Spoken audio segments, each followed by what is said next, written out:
Audio Jungle.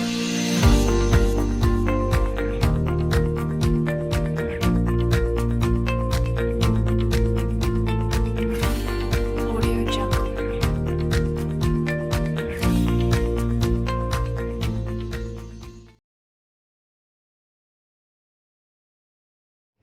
Assalamualaikum warahmatullahi wabarakatuh. Kami dari kelompok 6.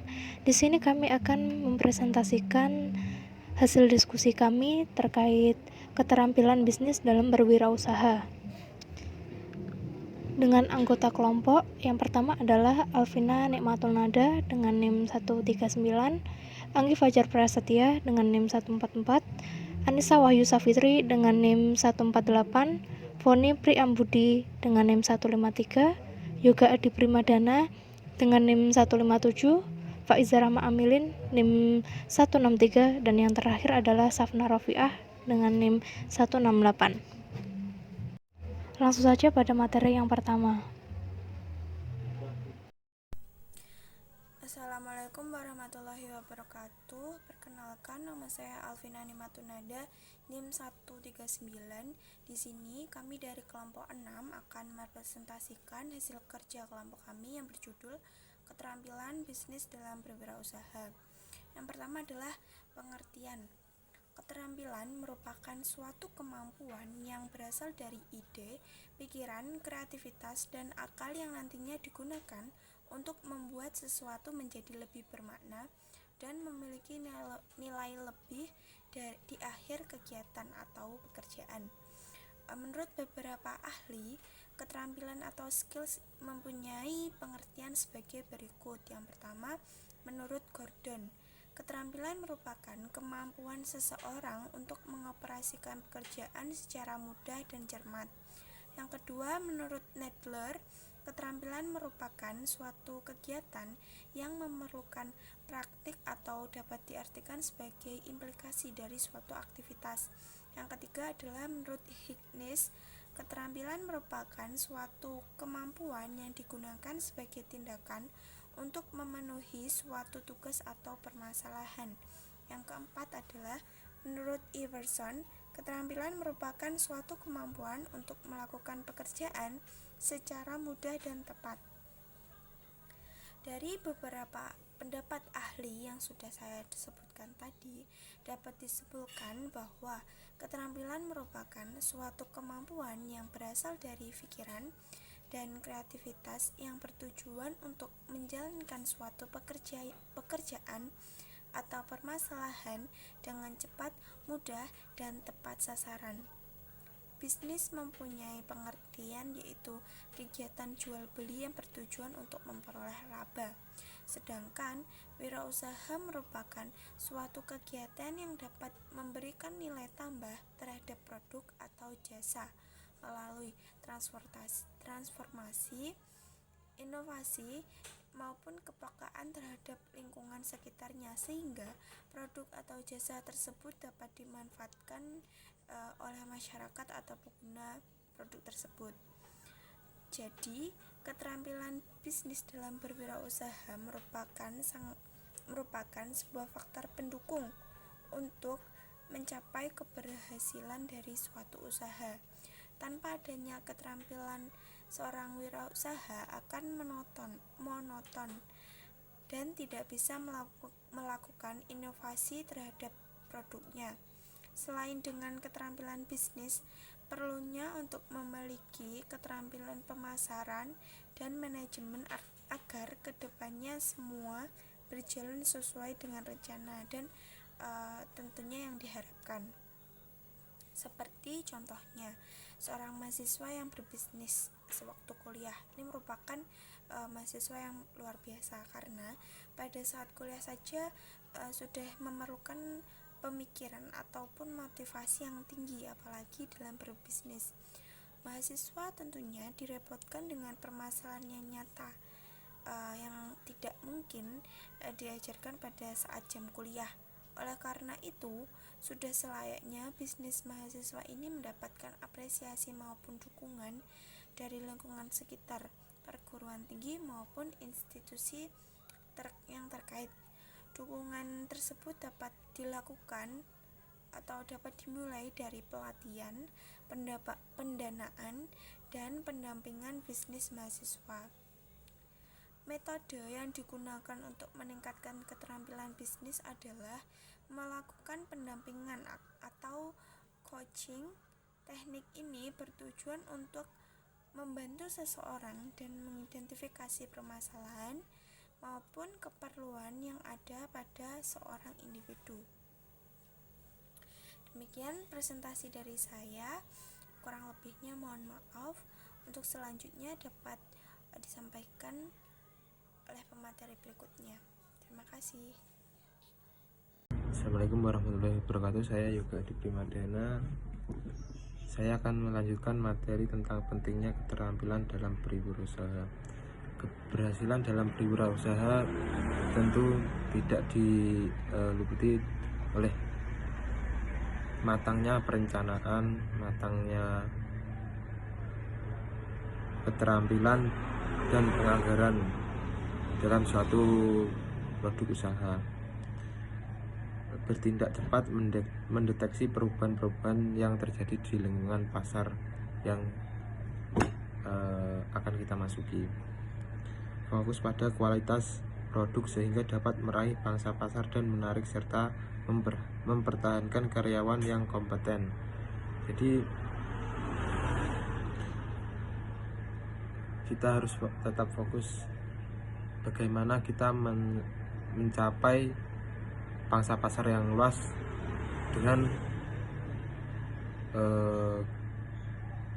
menaikkan level kualitas barang yang akan kita jual belikan. Dalam hal ini pendidikan keterampilan sangat diperlukan. Selain itu, untuk mencapai tingkat yang maksimal diperlukan adanya perkembangan diri dan berwirausaha, misalnya mengikuti kegiatan pendidikan non formal atau pelatihan mengenai kewirausahaan. Terima kasih. Assalamualaikum warahmatullahi wabarakatuh. Assalamualaikum warahmatullahi wabarakatuh. Perkenalkan, nama saya Anissa Wahyu Safitri, NIM 148. Di sini saya akan menjelaskan tentang macam-macam pelatihan keterampilan kewirausahaan. Pertama-tama, keterampilan merupakan salah satu bekal yang perlu diberikan kepada anak didik sehingga menjadi sosok yang berkemampuan tinggi. Dengan keterampilan kewirausahaan, nilai jual dari seorang wirausaha di lapangan kerja meningkat sebab masyarakat memandang positif atas kemampuan yang mereka miliki. Selain itu, juga dapat memberikan keuntungan finansial bagi mereka. Macam-macam pelatihan keterampilan kewirausahaan yaitu antara lain 1. Keterampilan berupa kerajinan. 2. Keterampilan berupa pemberian jasa seperti perbengkelan, perbankan, asuransi, pergudangan, dan periklanan.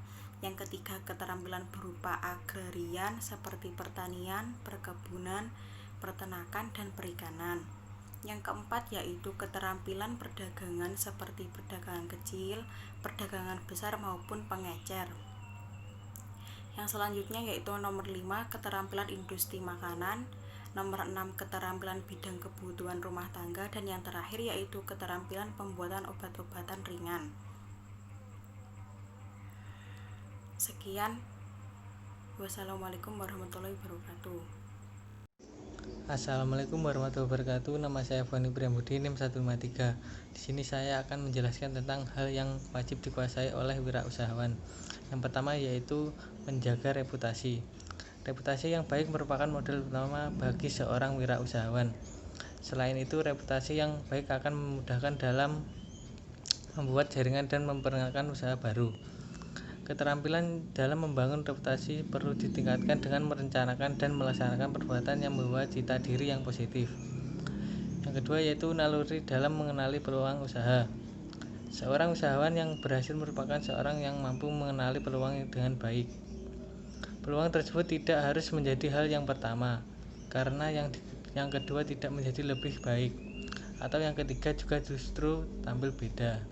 Sekian dari saya. Wassalamualaikum warahmatullahi wabarakatuh. Oke, baik, untuk selanjutnya ada subbab yaitu keterampilan yang harus dimiliki oleh seorang wirausahawan. Sebagai berikut ada 8, di sini dijelaskan ada 8 ya. Yang pertama yaitu keterampilan dasar atau basic literacy skills, yaitu merupakan keterampilan dasar yang sudah pasti dimiliki oleh seseorang seperti membaca, menulis dan sebagainya. Kemudian kedua ada keterampilan konseptual atau conceptual skills, di mana kemampuan mental untuk mengkoordinasi dan juga mengintegrasikan seluruh kepentingan dan kegiatan organisasi. Kemudian selanjutnya ada keterampilan administratif atau administrative skills, yang mana definisinya adalah kemampuan yang mencakup seluruh kemampuan untuk mengikuti kebijaksanaan dan prosedur mengelola dengan anggaran terbatas. Kemudian ada juga keterampilan teknis atau technical skills, yaitu keterampilan untuk menggunakan peralatan-peralatan, prosedur-prosedur atau teknik dari suatu bidang tertentu. Selanjutnya ada lagi keterampilan hubungan manusiawi atau human relation skills, yaitu keterampilan yang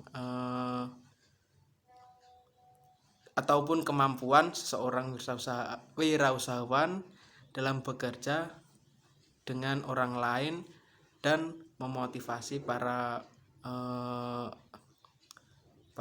pekerjanya agar bersungguh-sungguh dalam bekerja. Kemudian selanjutnya ada juga keterampilan dalam pengambilan keputusan atau decision making skills, yaitu keterampilan untuk mengidentifikasi masalah sekaligus menawarkan berbagai alternatif solusi atas permasalahan yang dihadapi. Selanjutnya yang ketujuh ada keterampilan memanfaatkan waktu atau time management skills, yang mana seorang wirausahawan harus terus belajar mengelola waktu, karena keterampilan mengelola waktu dapat memperlancar pekerjaan dan rencana-rencana yang akan ditentukan. Dan yang terakhir ada keterampilan teknologi atau technological skills, yaitu keterampilan seseorang untuk menguasai teknologi sebagai sarana penunjang pekerjaan atau usaha yang sedang ditekuni. Contohnya seperti mengoperasikan komputer, mengoperasikan mesin dan juga lain sebagainya. Sekian dari saya, terima kasih. Baik, selanjutnya ada cara pengembangan keterampilan. Yang pertama ada adaptasi, di mana wirausahawan perlu merencanakan hal yang tidak terduga lainnya agar kedepannya dapat memilih opsi terbaik dan yang paling efektif untuk bisnisnya. Yang kedua ada analitis.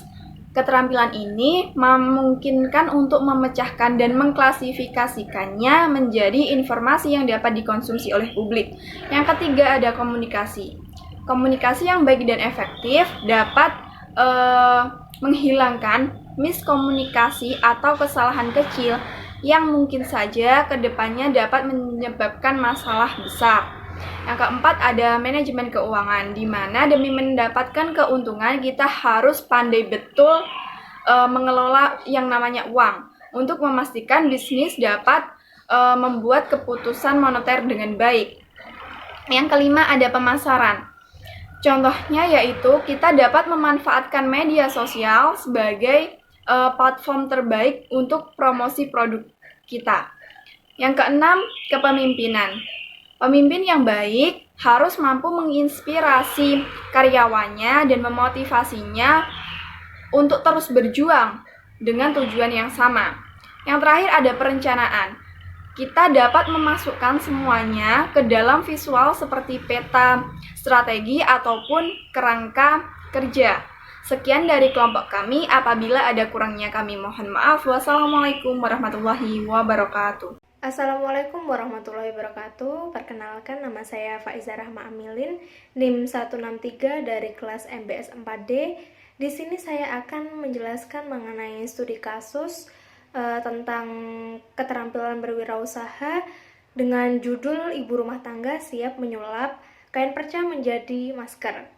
Berikut kami akan menampilkan tayangan terkait berita tersebut. Kebutuhan masker sebagai alat pelindung diri serta aturan pemerintah yang mewajibkan penggunaan masker saat beraktivitas di luar rumah menjadi peluang usaha bagi para ibu rumah tangga di Desa Sri Kuncoro, Kecamatan Pondok Kelapa, Kabupaten Bengkulu Tengah. Memanfaatkan kain sisa atau kain perca, ibu-ibu ini terampil menjadikannya sebagai masker kain. Masker yang dihasilkan pun sesuai anjuran pemerintah, yakni memiliki 2 lapisan kain. Dalam sehari, kelompok penjahit ibu rumah tangga ini mampu menghasilkan masker kain sebanyak 100 buah. Dengan berbagai motif, masker kain ini cukup diminati masyarakat. Diakui para ibu-ibu, penjualan masker kain ini cukup membantu perekonomian keluarganya, terlebih di masa pandemi saat ini. Pandemi COVID ini jadi terinspirasi untuk buat masker. Tadinya dijual di warung aja gitu, terus karena ada pesanan ya diterima. Ini kain-kain perca, sisa-sisa bahan gitu, jadi kita manfaatkan, ya bisa buat tambahan lah. Usaha rumah tangga ini mendapat perhatian berbagai pihak, termasuk pemerintah Kabupaten Bengkulu Tengah. Dengan tujuan pemberdayaan ekonomi masyarakat, pemerintah memesan hingga 5.000 buah masker kain yang nantinya akan dibagikan kepada masyarakat sebagai upaya memutus penyebaran virus corona. Tadinya yang dijual di toko-toko di warung-warung sekitar sini, cuma ternyata karena banyak-banyak informasi yang sudah beredar, akhirnya mereka pun sekarang bisa menerima order-order dari luar. Sesuatu yang positif menurut saya, dan harus didukung sama pemerintah daerah agar usaha ini ya bisa meningkatkan perekonomian bagi ibu-ibu di sekitar sini. Di masa pandemi saat ini, diharapkan masyarakat dapat terus produktif dengan tetap mematuhi protokol kesehatan. Gilang Triwibisono, Kompas TV Bengkulu. Dari tayangan tersebut, analisis yang kami dapatkan adalah selama 1 tahun terakhir ini di Indonesia bahkan di dunia sedang mengalami pandemi, yaitu pandemi COVID-19, di mana segala upaya telah dilakukan oleh pemerintah untuk mengurangi penyebaran dari virus ini. Salah satu upaya tersebut adalah dengan menggunakan masker. Setelah adanya kebijakan terkait penggunaan masker, harga masker di pasaran langsung naik mulai dari 2 sampai 4 kali lipat dari harga normal. Hal tersebut sangatlah merugikan khususnya bagi masyarakat menengah ke bawah. Karena apa? Karena pada pandemi ini kondisi perekonomian itu sangatlah tidak stabil.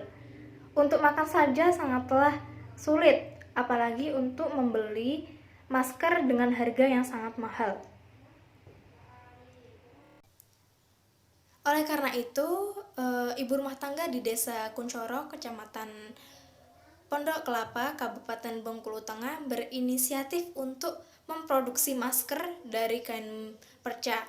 Tujuannya adalah untuk memulihkan perekonomian yang ada serta agar seluruh lapisan masyarakat itu baik dari kalangan menengah ke bawah ataupun menengah ke atas dapat menggunakan masker yang tentunya sudah sesuai dengan anjuran pemerintah dan Kemenkes, yang tentunya dengan harga yang sangat-sangatlah terjangkau.